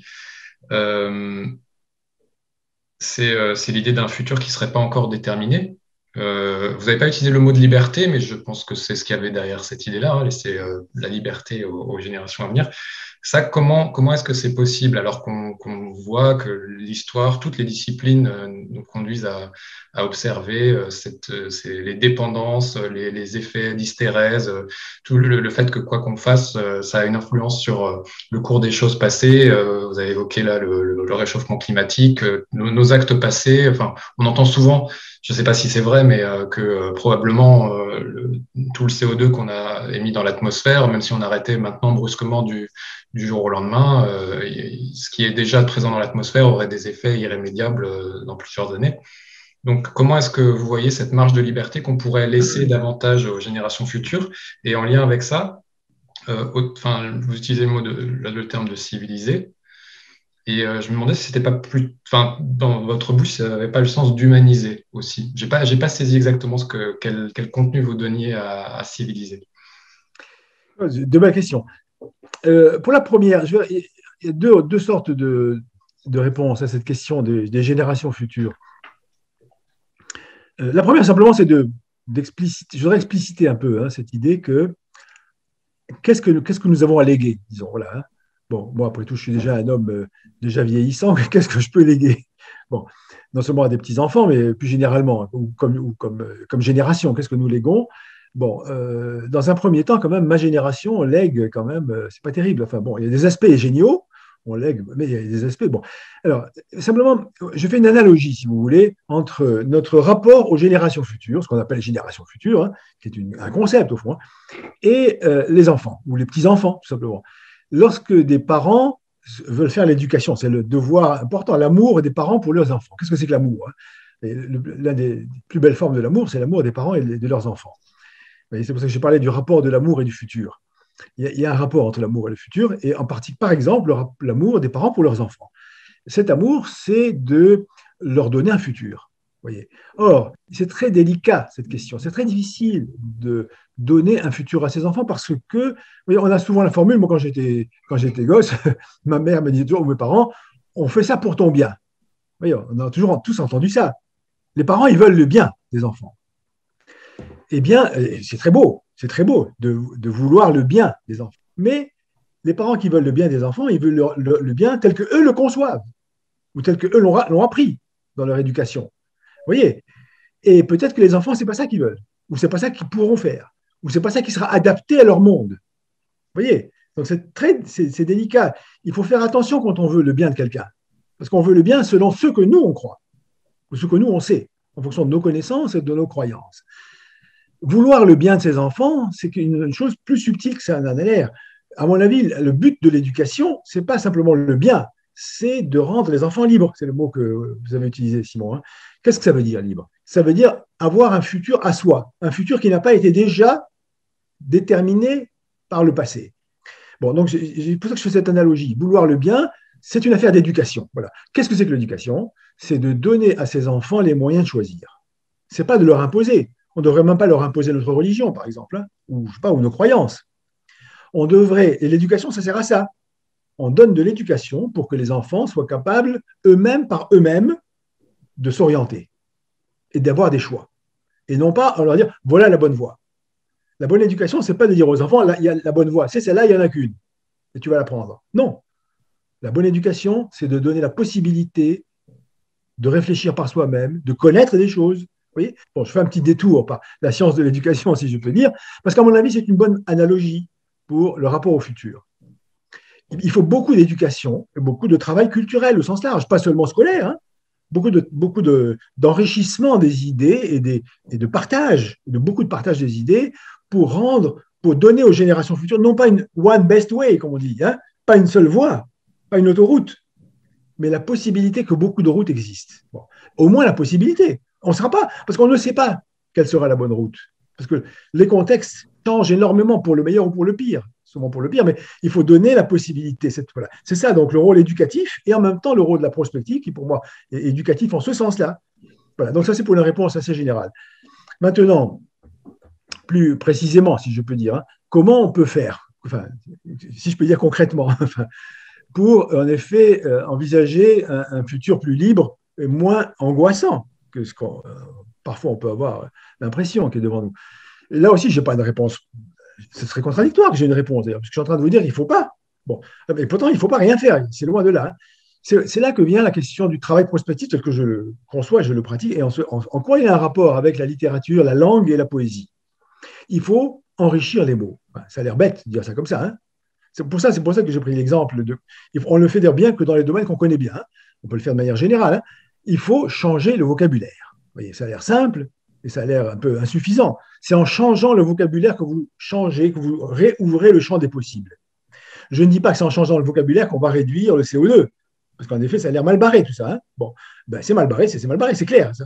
Et je suis pessimiste comme vous. Bon, on ne peut pas ne pas être optimiste, ne pas être pessimiste quand on sait qu'il y aura au moins 2 degrés. Alors, soit on dit ben, c'est comme ça, on s'adapte, soit il y a peut-être que c'est pas sûr, voilà, peut-être que c'est pas certain, peut-être qu'on peut inventer autre chose. Alors, comment est-ce qu'on va inventer autre chose à quoi on n'a jamais pensé? Ben, si on n'y a jamais pensé, comment voulez-vous qu'on le sache? Eh bien, on peut quand même travailler à ça en ne restant pas enfermé dans nos schémas de pensée. Comment on fait pour ne pas rester enfermé dans nos schémas de pensée? En travaillant le vocabulaire, en travaillant la langue, en travaillant les concepts. C'est pour ça que je dis par exemple, moi, eh bien, je ne parle plus de transport. Je ne veux plus entendre parler de transport. C'est terminé. C'est un mot périmé. Je parle de mobilité. Le transport, ça se mesure en kilomètres et en kilomètres-heure. La mobilité, non. Il faut inventer des nouveaux mots. J'utilise des mots comme la reliance, la sérendipité, l'adhérence. J'en ai pas mal, hein, des mots comme ça. Je fabrique un vocabulaire que d'ailleurs, parfois, on ne comprend pas très bien parce que c'est des mots nouveaux. On les comprend à moitié, on les devine. Mais il y a tout. C'est comme un peintre qui a changé de palette. Je change la palette. Ça ne veut pas dire quel tableau on va faire. Mais en tout cas, une fois que vous avez changé la palette, peut-être que des tableaux nouveaux pourront se peindre. Une fois que vous avez enrichi le vocabulaire, vous avez d'abord dit ce vocabulaire, il est périmé. Et je cite souvent, pour parler de ce genre de choses, dans le domaine de la prospective et de l'innovation, une formule que j'aime bien, c'est la formule du peintre Magritte. Vous savez, il y a ce fameux tableau où il peint une pipe et dit « ceci n'est pas une pipe ». C'est assez drôle. Hein. Je trouve que le « ceci n'est pas » est un opérateur très puissant. Vous voyez, il faut pouvoir dire aujourd'hui « ceci n'est pas ». Ceci n'est pas une automobile. L'automobile de demain n'a rien à voir avec l'automobile d'hier. Il faut enlever le mot. Moi, je ne parle plus d'automobile, j'utilise le mot de corps mobile, par exemple. Hein. Vous voyez, alors bon, ce n'est pas des jeux de mots. On peut croire que c'est des jeux de mots, pas du tout. Enfin, dans mon travail de prospective sur la mobilité, ce n'est pas du tout des jeux de mots. Hein. C'est des choses qui s'appuient sur des données, des connaissances, des expériences, des techniques, etc. Il faut, bien sûr, il y a la technologie qui va jouer, il faut renouveler notre vocabulaire et au fond, ce n'est pas seulement mettre un mot à la place d'un autre non plus, hein, c'est trouver des mots qui sont plus chargés d'inconnus, un peu plus ouverts, si vous voulez, hein, qui ne sont pas saturés déjà, qui stimulent l'imagination. Au fond, c'est tout simple, hein. Il faut restimuler l'imagination. Et pour stimuler l'imagination, c'est non seulement les mots, hein, c'est l'art aussi, hein, ou les formes, ou la peinture, hein, bien sûr. Hein, mais le langage est un outil très, très puissant, surtout si vous l'utilisez un peu en poète, disons. Hein, alors, les mots sont des leviers très puissants pour stimuler une imagination inconnue. Ce n'est pas pour dire ce qu'il faut faire, c'est pour stimuler. Alors, est-ce que ça va suffire à résoudre des problèmes? Peut-être pas. On ne le sait pas, d'ailleurs. Hein. Et si vous avez mieux à faire que ça, dites-le. Mais à mon avis, quand on est dans une situation désespérée, il faut avoir de l'imagination. C'est tout. Ça marche ou ça ne marche pas. Et au-delà du fait d'ouvrir des villes potentielles pour filer encore la métaphore, est-ce que derrière cette idée de laisser la liberté aux générations futures, il n'y a pas aussi celle de réfléchir toujours à la réversibilité de nos actes dans notre construction de la ville, de la société, etc., ne pas s'engager dans des voies dont on sait qu'il sera extrêmement difficile d'en sortir. Je pense que il y a beaucoup de choix qu'on fait tous les jours et qui ont des impacts à long terme. Oui, non, mais ça fait partie, d'ailleurs, je l'ai mentionné brièvement c'est un des mots que je n'ai pas eu le temps d'utiliser, mais il y a un mouvement des villes réversibles. Hein. D'ailleurs, il y a tout un courant de gens qui réfléchissent, des urbanistes, des sociologues, des philosophes, qui ont utilisé ça. Il y a eu un colloque, d'ailleurs, qui a été organisé qui s'appelait « Les territoires et les villes réversibles ». C'est intéressant. Hein. Ça fait partie, au fond, du courant un peu écologique, hein, d'ailleurs, hein, qui est très important. Hein. Non, je trouve ça extrêmement intéressant. Hein. Mais, bon, pour moi, ça fait un peu partie quand même de la culture de la précaution, si je peux dire, hein, qui évidemment, on ne peut pas discuter. Hein. C'est très important d'être prudent. Sinon, pour ne pas parler de précaution. La prudence est une chose extrêmement importante. Hein. Mais je pense qu'il ne faut pas oublier d'être imaginatif, d'être fou. Enfin, fou. Oui, on a besoin même de fantaisie. si vous voulez, c'est pas c'est pas de la fantaisie que d'être fantaisiste, si je peux dire, hein. Le bon sens exige la fantaisie. Si vous avez du bon sens, soyez fantaisiste. Parce que sans fantaisie, on ne va pas s'en sortir. Si vous êtes uniquement à utiliser tout ce que vous savez déjà aujourd'hui, avec vos concepts d'aujourd'hui, je crains fort que ça ne suffise pas. C'est ça le pessimisme.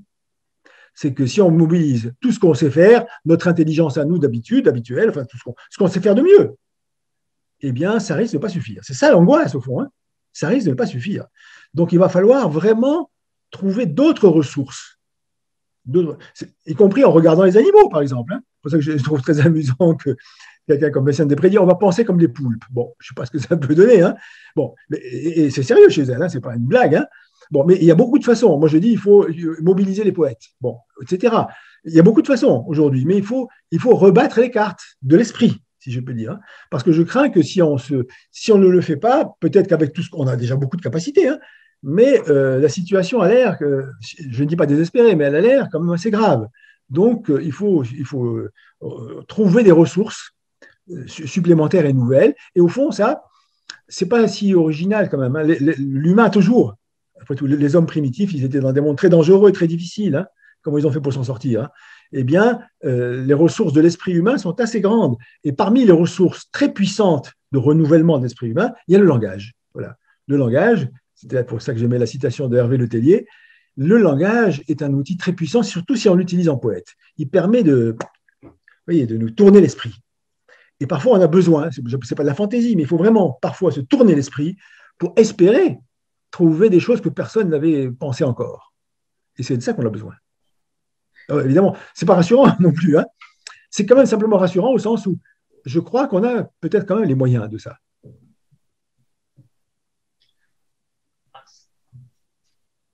Je crois qu'on a une question qui est apparue. David qui nous écrit « Bonjour, enrichir le vocabulaire, d'accord, mais actuellement nous allons plutôt vers un appauvrissement de la langue, une façon de parler qui bride la pensée. CF Franck Lepage. Comment faire pour inverser la donne ?»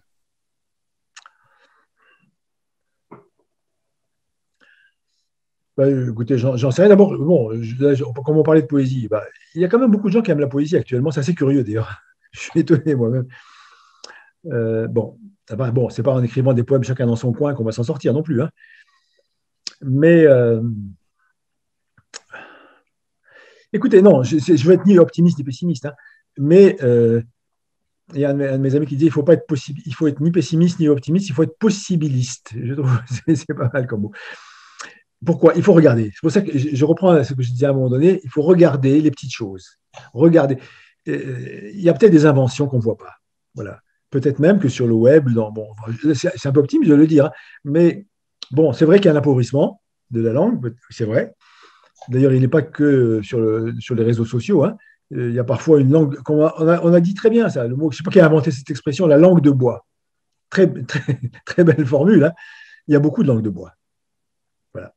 Eh bien, c'est la tâche poétique que de mettre en feu la langue de bois. Et si c'est du bois sec, ça va bien flamber. Voilà. Donc, alors, il y a de la langue de bois, il y a de la langue pauvre. Il faut regarder dans les interstices. Il faut regarder ce qui est naissant. Voilà. Il faut regarder les amours naissantes. Et moi qui suis, je sais pas, je regarde ça, moi. Et c'est pour ça que je dis, parfois, en me promenant dans la rue, je vois un truc qui me stimule. J'ai pris l'exemple tout à l'heure, c'était vraiment pour moi comme ça s'est passé. J'ai compris le paradigme de la mobilité en voyant une enseigne publicitaire. Parfois, même la publicité, parfois, vous donne des idées. Vivre mobile, et j'en ai vu souvent, moi, des phrases extraordinaires. J'ai même commencé mon intervention par une phrase qui était écrite sur le sol et qui m'a stimulé. C'est à nous d'être éveillés, hein. Peut-être qu'il y a de l'appauvrissement. À nous, et peut-être la fonction des poètes, et pas seulement des poètes, de tout le monde, c'est d'avoir l'œil ouvert, l'oreille ouverte. Il faut écouter les choses neuves ou pas neuves ou fraîches. Il faut avoir l'œil et l'oreille ouverts à ce qu'il y a de frais, même si il faut chercher, c'est vrai. Peut-être qu'il n'y en a pas beaucoup, mais il y en a. Et donc, la tâche, c'est d'ouvrir l'œil et ouvrir l'oreille et de regarder dans les métiers traditionnels, dans beaucoup de choses. Si vous regardez avec attention et avec affection, avec presque amour, eh bien, on peut trouver des choses qui sont là, dans un coin, discrètement parfois. Il y a des petites fleurs discrètes. Peut-être c'est ça, c'est une tâche modeste. Peut-être c'est pas ça qui va nous sauver. Ou peut-être que oui. Je ne sais pas si David est content de ma réponse ou pas. Est-ce qu'il y a quand même au fond une question d'éducation au départ? C'est-à-dire que si on arrive à éduquer dans les toutes jeunes années euh, les enfants à cette ouverture d'esprit et à cette vision du monde où précisément s'introduit de la poésie, où les processus de catégorisation ne sont pas des processus d'appauvrissement, mais au contraire des processus d'enrichissement de la perception du monde par notamment la diversité du langage. Finalement, est-ce que ce ne serait pas par là que tout commence et qu'on ouvre le degré, on augmente les degrés de liberté pour filer la métaphore? Oui, question éducationnelle au sens très large du terme, je pense. Oui, bien sûr, c'est sans doute ça quand même. Hein. Alors, c'est vrai que est-ce qu'on aura le temps? Voilà, il y a des gens qui disent on n'aura pas le temps. Bon, je ne sais pas si on aura le temps ou si on n'aura pas le temps, mais oui, éducationnel au sens large. C'est d'ailleurs pour ça que je citais ce courant qui s'appelle les Future Literacy. Je crois que c'est important en effet d'ouvrir l'esprit, de multiplier. C'est pas seulement d'ouvrir, mais enfin, il faut multiplier les langues. Il faut s'intéresser aux langues des autres. Hein. Je crois que tu as fait ça beaucoup, ça, Jean-Éric Aubert, dans ta carrière et dans tes écrits, hein, de regarder. Moi, ça m'a toujours beaucoup intéressé dans mon métier de transport ou de mobilité, de voir comment on dit ça dans une autre langue. Ça m'a toujours passionné. Vous voyez, il ne faut pas traduire d'ailleurs, enfin, il faut traduire aussi, hein, mais c'est très intéressant de savoir comment on dit ça ailleurs, comment d'autres que moi le parlent. Comment, vous voyez, il faut être curieux. Enfin, peut-être que c'est un principe, peut-être un peu naïf tout ça, hein, mais c'est peut-être, pour moi, ça ne l'a pas été en tout cas. On a besoin de rééveiller la curiosité, non seulement pour les animaux et les poulpes, mais pour les autres langues, les autres cultures. Il faut, si vous voulez, on est devant un problème difficile à résoudre. Donc, il faut mobiliser toutes les ressources de l'humain, toutes les ressources de l'esprit humain. Les grands savants comme les ressources ordinaires de la vie de tous les jours, il y en a beaucoup. Les langues de tous les pays. Il faut mobiliser tout le capital d'intelligence humaine dans toutes ses formes. Je ne sais pas comment on va faire, mais c'est presque un programme qu'on fait. Hein. Mobiliser toutes les ressources, puisque le problème est immense, et il a même l'air parfois un peu insoluble, eh bien, il faut en tout cas mobiliser toutes les ressources. Et il n'y a pas que l'intelligence artificielle, justement. Il y a toutes les formes d'intelligence. Il faut être capable aujourd'hui, c'est très difficile de les mobiliser parce qu'on est un peu dans nos rails, hein. Eh bien, s'il y a un certain programme de travail, oui, c'est un programme poétique, dans ce sens-là en tout cas, hein, un programme de connaissance, un programme de être capable de mobiliser tout ce qu'il y a de capacité de l'esprit humain, sous toutes ses formes.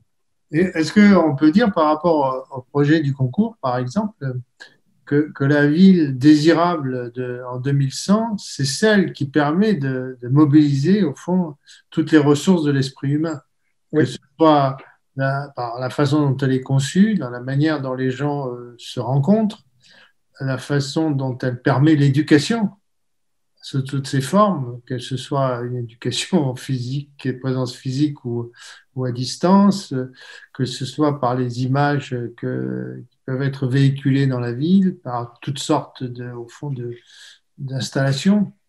Euh, Au fond, cette capacité à mobiliser les ressources de l'esprit humain dans leur diversité. Donc la ville de 2100, c'est celle qui serait conçue autour de ça, la ville idéale de 2100, pour garder un maximum d'ouverture. Et à ce moment-là, je souhaite bien du plaisir aux candidats qui voudraient se lancer dans l'écriture d'une nouvelle ou d'un article de journal ou d'une BD ou d'une vidéo qui présenterait la ville idéale sous cet angle. En tout cas, ça nous plairait beaucoup. Non, je pense que moi, je trouve que tu as fait une très bonne formule. Oui, oui. Idéal ou pas idéal, la bonne ville. Mais au fond, la ville, c'est ça quand même, hein, la vraie ville. Même la ville d'aujourd'hui. Parce qu'il y a beaucoup de fausses villes. Hein. C'est vrai, on dit la ville. Hein. Il y a beaucoup de villes qui ne sont pas des villes. C'est vrai. Même beaucoup de villes ne sont pas des villes. Si par ville, on dit ce lieu, moi j'ai appelé ça un atelier un atelier de l'existence. Un atelier, c'est au sens propre, hein, où on fabrique des choses de la vie. Eh bien, beaucoup de villes sont au contraire des endroits c'est l'inverse de la stimulation. Beaucoup de fausses villes. Ce sont des fausses villes. Hein. Il y en a beaucoup, malheureusement. Et même chez nous. Eh bien, donc c'est la ville idéale, comme tu dis, mais c'est aussi simplement la ville. Et la vraie ville qui existe encore, heureusement, de temps en temps, hein, eh bien, c'est une ville qui à la fois, je prenais la métaphore de la palette du peintre, voilà, elle nous offre des ressources de partage pour créer quelque chose, pour devenir poète, mais pas poète au sens simplement d'écrire des vers, non, non, pour devenir créateur, pour devenir enrichisseur. Et je pense qu'en effet, la ville, c'est ça, c'est comme un espèce de grand dictionnaire, si on veut, une grande palette, etc., etc., et beaucoup de métaphores comme ça. Et c'est ça une ville, pas seulement idéale, c'est ça l'invention de la ville par les humains il y a déjà 6 ou 8 000 ans. On a inventé la ville pour ça, hein, pour croiser les intelligences et les désirs et les imaginations humaines. C'est pour ça qu'on a fait la ville. Hein. Et c'est pour du commerce. Mais même le mot commerce, parfois il est péjoratif, mais c'est un beau mot le mot commerce. Hein, le commerce, ça veut dire l'échange, le croisement. Vous voyez, eh bien, on a besoin de cette ville-là qui stimule au maximum la ressource humaine pour s'en sortir. En ce sens-là, la ville est un outil dans la situation d'avoir à réparer la planète ou à réparer nos erreurs ou à traiter la transition écologique, comme on l'appelle. Hein. La ville est une ressource, mais c'est une ressource pas seulement en termes d'énergie, etc., en termes d'énergie mentale. Il y a une question très concrète qui, en fait, se rejoint à la discussion que nous venons d'avoir de Anne Percher, qui fait partie du conseil scientifique de Positif Futur. On vit dans un monde cloisonné. Comment, dans la vraie vie, créer une forme d'hybridation entre ceux qui font la ville, ingénieurs, architectes, urbanistes, et des artistes, des poètes, etc. Comment créer cette hybridation?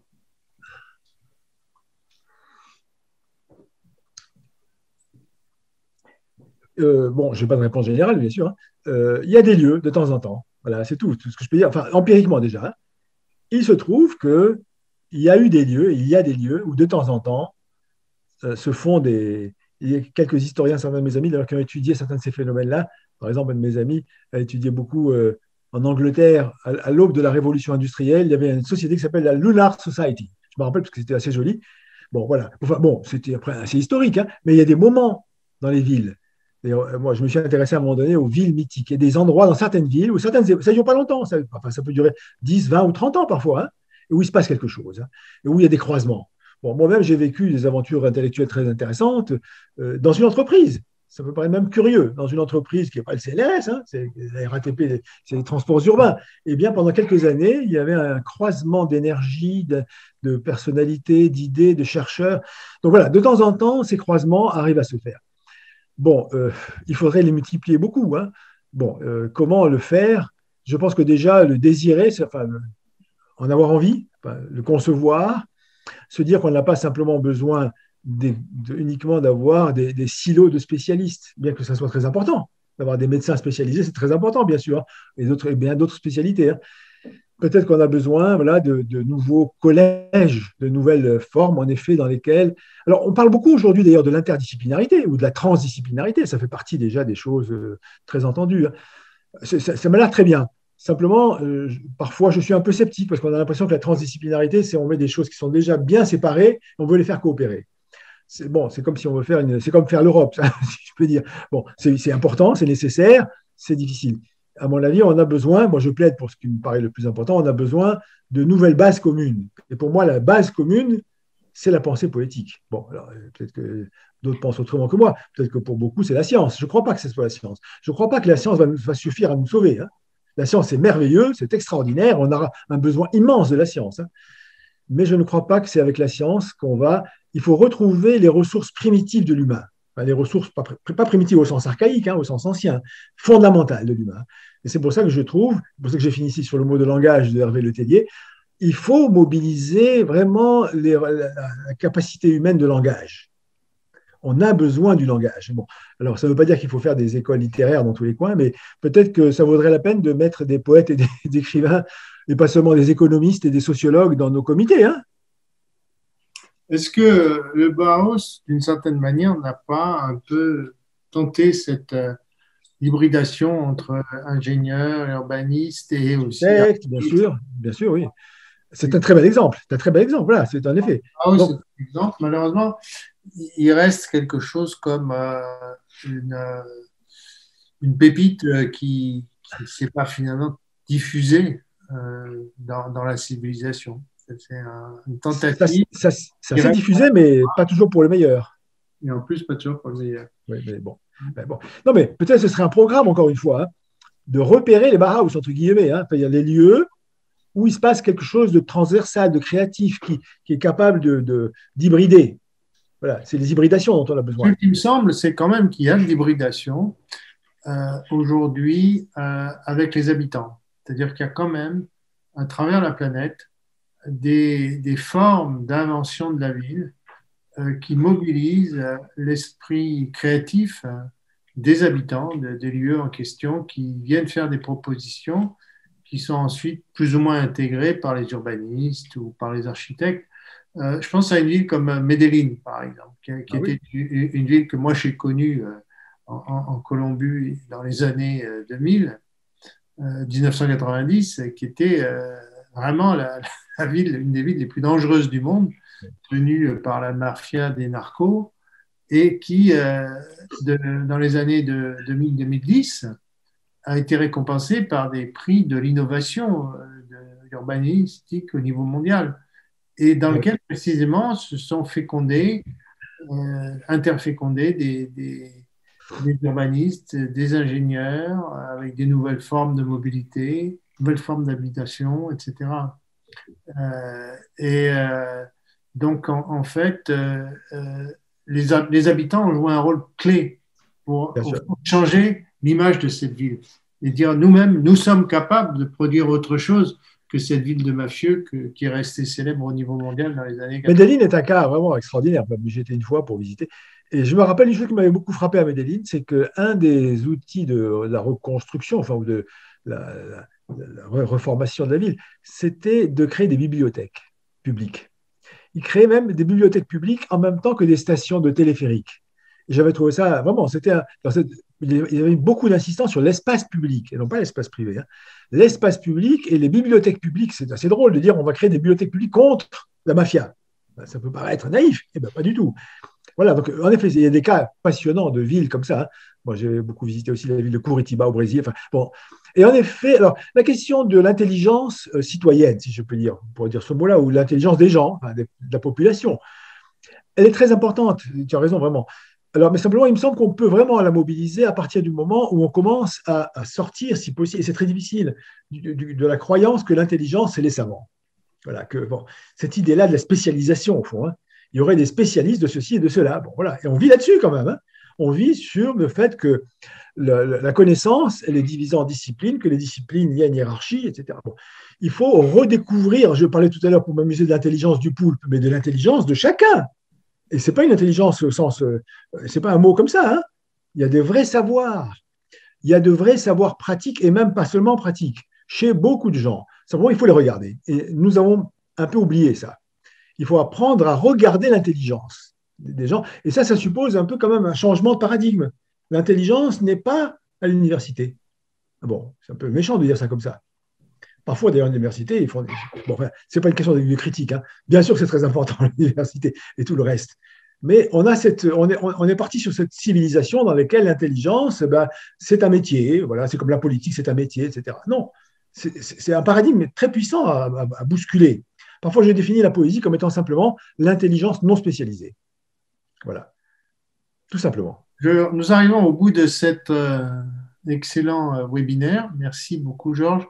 Il y a une information qui a été postée sur la conversation, le site de conversation. Il y a un nouveau Bauhaus européen qui se construit actuellement et en fait, l'URL a été fournie. Il s'appelle Europa, enfin c'est New European Bauhaus. Ça vaut la peine d'aller voir. Ça vaut la peine d'aller voir. Je vais passer le mot de la fin à Simon, en le remerciant d'être aux manettes. Merci beaucoup, Simon. Merci. Merci à vous, merci à Georges surtout, et puis à nos spectateurs et à leurs questions et informations pertinentes. Je terminerai juste en vous rappelant qu'il y a un séminaire qui est prévu, un webinaire qui est prévu la semaine prochaine sur une autre thématique. Ce sera cette fois-ci la restauration écologique urbaine, dépasser l'opposition ville-nature. Donc ça aura lieu mardi 25 mai à 18 heures comme d'habitude. Donc ce sera en français encore cette fois-ci. Et ce sera par Marion Valère, qui est urbaniste et philosophe et qui est notamment aussi conseillère de la maire de Paris en charge de l'architecture du patrimoine et de la transformation du paysage urbain. Et donc elle nous parlera d'expérimentation, de l'idée de cette opposition entre nature et ville et comment est-ce qu'on peut la dépasser et en donnant des exemples concrets d'expérimentation de la ville de Paris. Donc, ce sera encore une fois une séance très intéressante. Et en attendant d'avoir le plaisir de vous retrouver toutes et tous, encore une fois, merci à Georges, merci à Jean-Éric, et je vous dis donc à très bientôt. Merci à tous et à bientôt. Merci.